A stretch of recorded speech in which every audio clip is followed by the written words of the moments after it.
There'll be a hearing to determine if a crime's been committed and whether it should go for trial. Mr. Russell should be ready for the worst. Believe me, Mr. Russell is always ready for the worst. We can't afford a scandal, not when I'm so near. I'm facing the possibility of prison, and my wife is more concerned with the date of a ball. I love you. Wasn't it time we took control of our own lives? You are not being fair, Aunt Agnes. Isn't it just possible you may have misjudged him?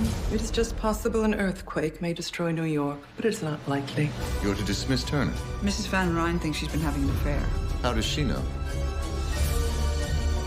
May I introduce Mr. Thomas Edison?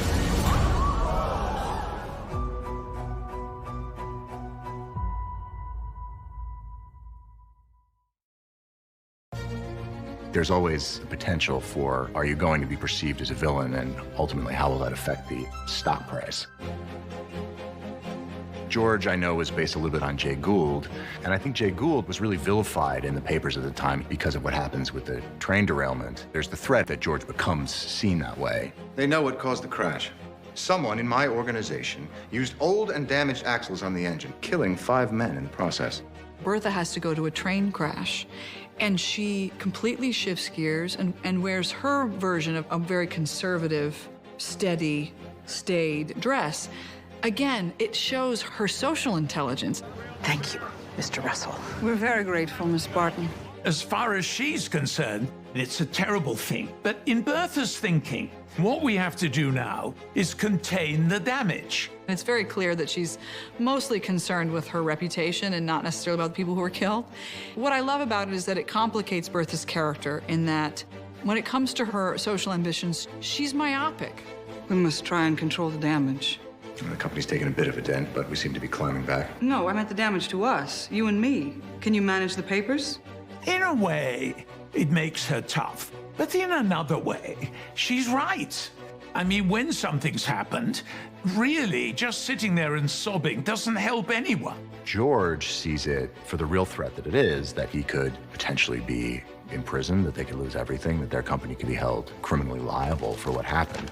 Bertha has such confidence, such faith in George, he is a little bit taken aback that she's not worried. I heard today that Mr. McAllister wants to come here for luncheon. What do you think of that? I think the fact that 5 men are dead is a little more important than whether or not the great Ward McAllister comes here for luncheon. I think characters should have flaws and should have blind spots, and it's just a testament to the writing that that's in there. I had a message from Mrs. Fish this morning. She's having a tea party, and she's invited me and Gladys. You will go, but not Gladys. Carrie Astor will be there. Oh, very well. You know, I'm helpless when you all gang up against me. Gladys has an opportunity to be out in society and run into Carrie Astor. Bertha was looking for a way to create that friendship, to cultivate it, and then to see how she can use it to her advantage. The fact is, I have a very difficult mother. My mother keeps me under house arrest. I'm allowed no friends. God forbid I should speak to a man. Gladys and Carrie Astor are almost 2 peas in a pod. They're both struggling with very similar expectations from their mothers. I think Gladys can accept that fact as long as she's able to finally step into society and have her moment. She's okay to share the spotlight if they both get something out of it. I just looked in to see if Gladys could join a few friends of mine for a luncheon next week. Maybe we could arrange a quadrille for it? Groups of men and girls rehearsed various dances that they performed before the guests.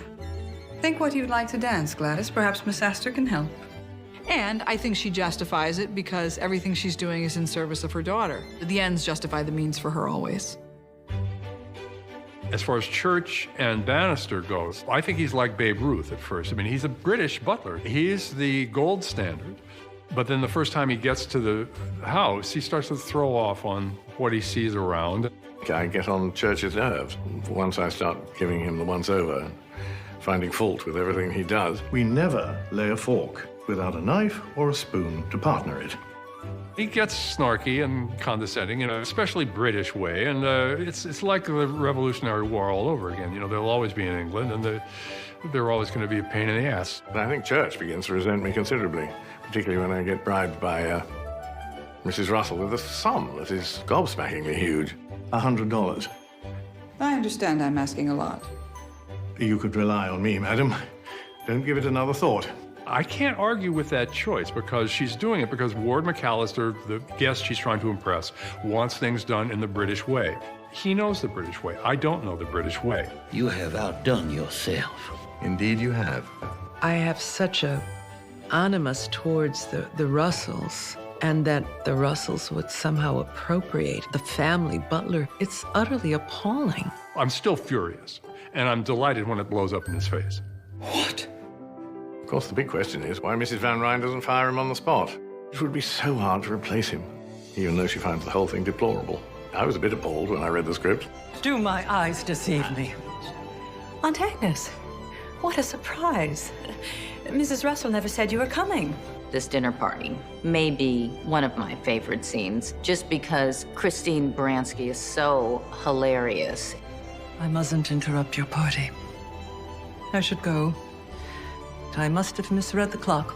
She's very composed, but I think when she loses her temper, it's a frightening thing. There are those people, they're very contained, but when they lose it, whoa. Heads have rolled for less. In her losing control is like a mortal wound to Agnes. To act on impulse is to make oneself a hostage to ridicule.